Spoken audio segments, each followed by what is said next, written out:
غزوہ بدر کا واقعہ چل رہا ہے۔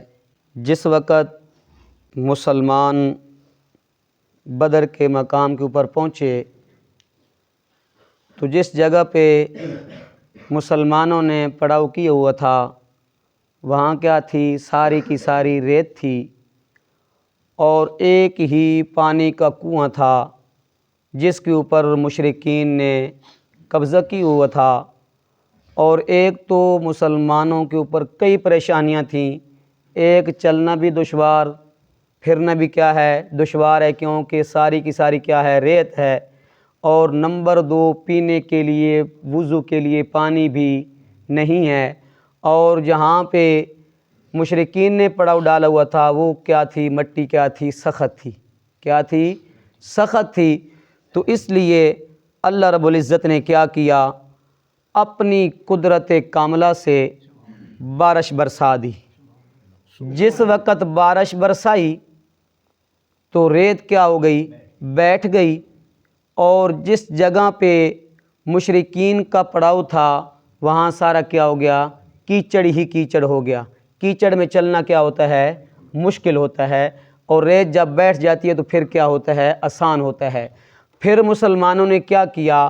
ان کے پاس پانی نہیں تھا وضو کے لیے، پینے کے لیے، تو انہوں نے پانی بھی جمع کر لیا۔ پانی بھی جمع کر لیا۔ تو اس آیت کے اندر اس کا ذکر ہے۔ رب تعالیٰ فرماتے ہیں اِذْ یُغَشِّیکُمُ النَّاسَ أَمَنَةً مِّنْہُ، جس وقت رب نے بارش برسائی اور بارش برسانے کے بعد انہوں نے پانی جمع کر لیا، ریت بیٹھ گئی، اللہ نے مسلمانوں کے اوپر اونگ طاری کر دی۔ کیا کر دی؟ اونگ طاری کر دی۔ کیوں؟ لِيُطَہِّرَکُم بِہِ وَيُذْهِبَ عَنکُم رِجْزَ الشیطان، تاکہ اس سے تم پاک ہو جاؤ، یعنی وضو کر لو، پینے کے لیے پانی استعمال کر لو، اور تمہاری شیطان کی جتنی بھی ناپاکیاں ہیں وہ کیا ہو جائیں؟ تم سے دور ہو جائیں، تم سے دور ہو جائیں۔ اور اللہ نے مسلمانوں کے دلوں کو مضبوط کر دیا اور قدموں کو کیا کر دیا؟ جما دیا۔ اِذْ یُوحِی رَبُّکَ إِلَى الْمَلَائِکَةِ أَنِّی مَعَکُم، جب حکم دے رہا تھا ربوں کا آپ کا پروردگار إِلَى الْمَلَائِکَةِ فرشتوں کو، أَنِّی مَعَکُم کہ میں تمہارے ساتھ ہوں۔ معکم دے اندر جو ضمیر ہے کم ضمیر، اس سے فرشتے مراد نہیں ہیں، اس سے کون مراد ہیں؟ مومنین۔ کیا؟ مومنین۔ شیطان انسانی شکل میں آ کر مشرکین کی حوصلہ افزائی کر رہا تھا اور مسلمانوں کی حوصلہ شکنی کر رہا تھا، اور ان کو مشرکین کو تسلیاں دے رہا تھا، اور مسلمانوں کے دل میں کیا ڈال رہا تھا؟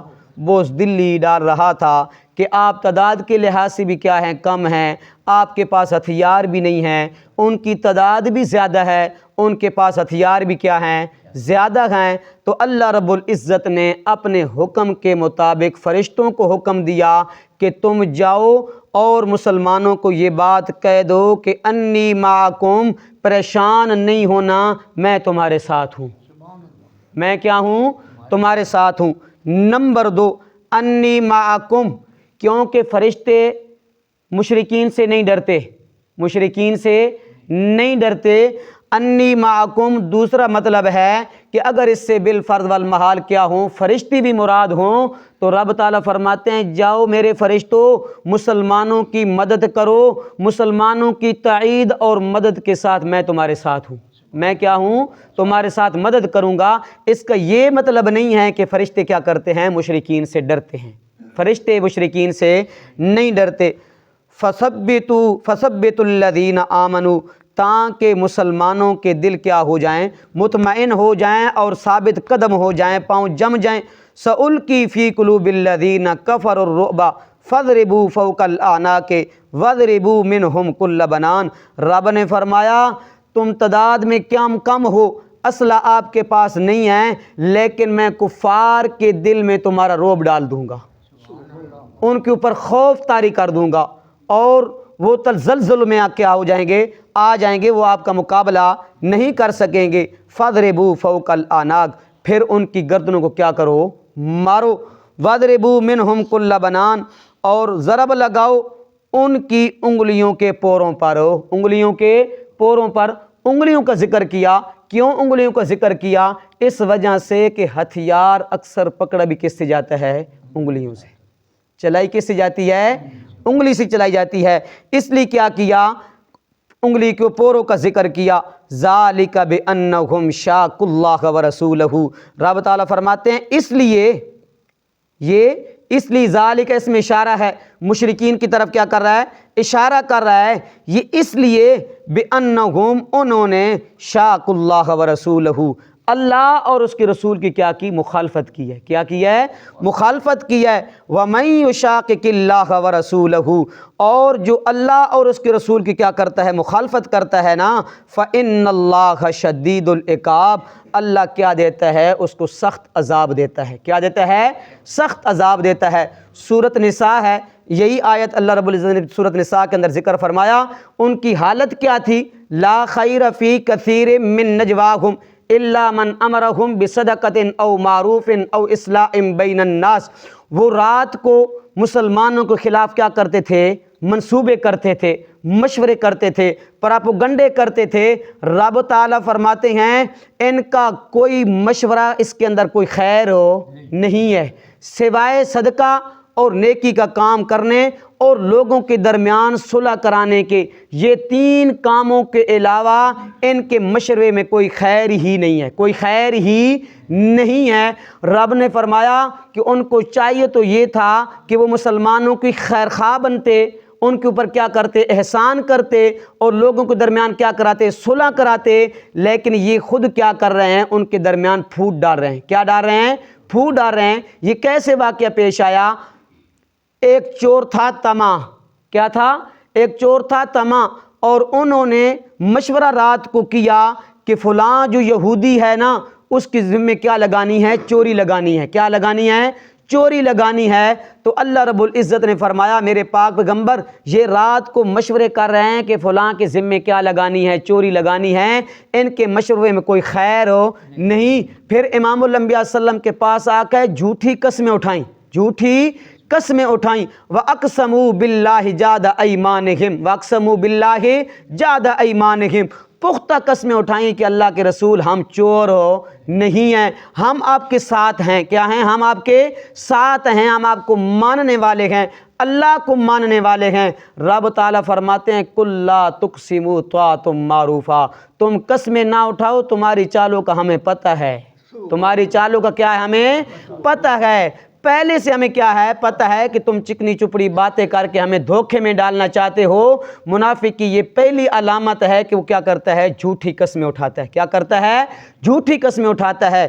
وہ منافق رات کو مشورے کرے مسلمانوں کے خلاف، وہ منافق رات کو پراپوگنڈے کرے مسلمانوں کے خلاف، تو رب تعالیٰ کہے وَمَن يُشَاقِقِ اللَّهَ وَمَن يُشَاقِقِ الرَّسُولَ مِن بَعْدِ مَا تَبَيَّنَ لَهُ الْهُدَىٰ، ہدایت کا راستہ واضح ہو جانے کے بعد اگر بھی کوئی کیا کرتا ہے؟ بندہ مخالفت کرتا ہے رسول کی، تو پھر کیا کرتے ہیں؟ ثُمَّ نُوَلِّيهِ وَنُصْلِيهِ جَهَنَّمَ، جس کی طرف وہ کیا کرتا ہے؟ پھرتا ہے نا، ہم اس کو اسی راستے کے اوپر کیا کرتے ہیں؟ چلا دیتے ہیں۔ وَنُصْلِيهِ جَهَنَّمَ، ہم اس کو جہنم کے اندر پھینک دیں گے۔ کیا کریں گے؟ ہم جہنم کے اندر پھینک دیں گے۔ لہذا مسلمان کا خیر خواہ ہوتا ہے۔ کیا ہوتا ہے؟ خیر خواہ ہوتا ہے۔ مومن کا کیا ہوتا ہے؟ خیر خواہ ہوتا ہے، اس کا کبھی نقصان نہیں سوچتا۔ اور جب آپس کے اندر دو مسلمان بھائی لڑائی جھگڑا پیدا ہو جائے تو تیسرے مسلمان کا کام ہے کہ کیا کرے؟ ان کے درمیان صلح کرائے۔ سورۃ حجرات کے اندر ہم پڑھ چکے ہیں، کیا پڑھ چکے ہیں؟ سورۃ حجرات کے اندر ہم پڑھ چکے ہیں کہ مسلمان وہ ہے، مومن وہ ہے کہ جب دو گھر آپس کے اندر لڑ جائیں، دو بھائی، دو قبیلے، میاں بیوی کا جھگڑا ہو جائے، تو پھر تیسرے بندے کا کیا کام ہے کہ وہ کیا کرے؟ ان کے درمیان صلح کرا دے۔ کیا کرا دے؟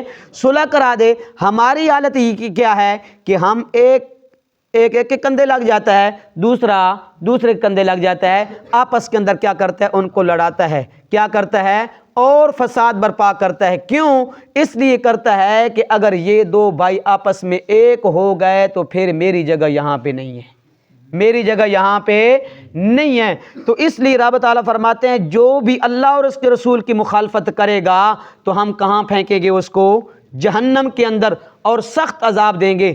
کیا ہے؟ سورۃ جن کے اندر رب تعالیٰ فرماتے ہیں وَمَن يَعْصِ اللَّهَ وَرَسُولَهُ فَإِنَّ لَهُ نَارَ جَهَنَّمَ خَالِدِينَ فِيهَا، جو بندہ اللہ اور اس کے رسول کی کیا کرے گا؟ مخالفت کرے گا، اس کو ہم جہنم کا ایندھن بنائیں گے اور ہمیشہ ہمیشہ کہاں رہے گا؟ جہنم کے اندر رہے گا۔ تو رب تعالیٰ فرماتے ہیں ذَلِكَ بِأَنَّهُمْ شَاقُوا اللَّهَ وَرَسُولَهُ وَمَن يُشَاقِقِ اللَّهَ وَرَسُولَهُ، یہ عذاب ان کو اس لیے دیا اور بدر کے اندر ان کو شکست اس لیے دی، ابو جہل جیسے سرغنے بھی کیا ہو گئے؟ بدر کے اندر قتل ہو گئے، 70 قتل ہو گئے، 70 کیا ہو گئے؟ قیدی ہو گئے۔ تو رب تعالیٰ فرماتے ہیں یہ سزا ہم نے ان کو اس لیے دی کہ انہوں نے اللہ اور اس کے رسول کی کیا کی ہے؟ مخالفت کی ہے۔ جب وہ اللہ اور اس کے رسول کی مخالفت کریں گے تو ان کو اللہ کیا دے گا؟ عذاب دے گا۔ کیا ہم اللہ اور اس کے رسول کی مخالفت کریں گے تو ہم بچ جائیں گے؟ نہیں بچیں گے۔ فَإِنَّ اللَّهَ شَدِيدُ الْعِقَابِ، اللہ کیا ہے؟ سخت عذاب دینے والا ہے۔ ذَلِكُمْ فَذُوقُوهُ، اس سے پہلے کولو کیا ہے؟ معذوف ہے۔ رب تعالیٰ فرمائیں گے کل قیامت کے دن ہم کہیں گے ذَلِكُمْ ذُوقُوهُ، اب چکھو مزہ عذاب کا۔ کیا چکھو؟ اب مزہ عذاب کا چکھو۔ وَأَنَّ لِلْكَافِرِينَ عَذَابَ النَّارِ، اس سے پہلے وَاعْلَمُوا کیا ہے؟ معذوف ہے۔ رب تعالیٰ فرماتے ہیں ہم کہیں گے اب عذاب کا چکھو، عذاب کا مزہ چکھو۔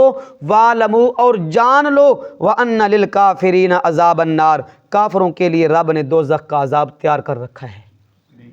اللہ رب العزت ہمیں بھی موت کی، قبر کی اور آخرت کی تیاری کرنے کی توفیق عطا فرمائے، اور اللہ رب العزت ہمیں تمام مسلمانوں کو اپنے عذاب سے محفوظ رکھے۔ باللہ من الشیطان الرجیم، بسم اللہ الرحمن الرحیم۔ اذ یغشیکم النعاس امنۃ منہ وَيُنَزِّلُ عَلَيْكُم مِّنَ السَّمَاءِ مَاءً لِّيُطَهِّرَكُم بِهِ وَيُذْهِبَ عَنكُمْ رِجْزَ الشَّيْطَانِ وَلِيَرْبِطَ عَلَىٰ قُلُوبِكُمْ وَيُثَبِّتَ بِهِ الْأَقْدَامَ إِذْ يُوحِي رَبُّكَ إِلَى الْمَلَائِكَةِ أَنِّي مَعَكُمْ فَثَبِّتُوا الَّذِينَ آمَنُوا سَأُلْقِي فِي قُلُوبِ الَّذِينَ كَفَرُوا الرُّعْبَ فَاضْرِبُوا فَوْقَ الْأَعْنَاقِ وَاضْرِبُوا مِنْهُمْ كُلَّ بَنَانٍ ذَلِكَ بِأَنَّهُمْ شَاقُّوا اللَّهَ وَرَسُولَهُ وَمَن يُشَاقِقِ اللَّهَ وَرَسُولَهُ فَإِنَّ اللَّهَ شَدِيدُ الْعِقَابِ ذَلِكُمْ فَذُوقُوهُ وَأَنَّ لِلْكَافِرِينَ عَذَابَ النَّارِ۔ صدق اللہ العظیم۔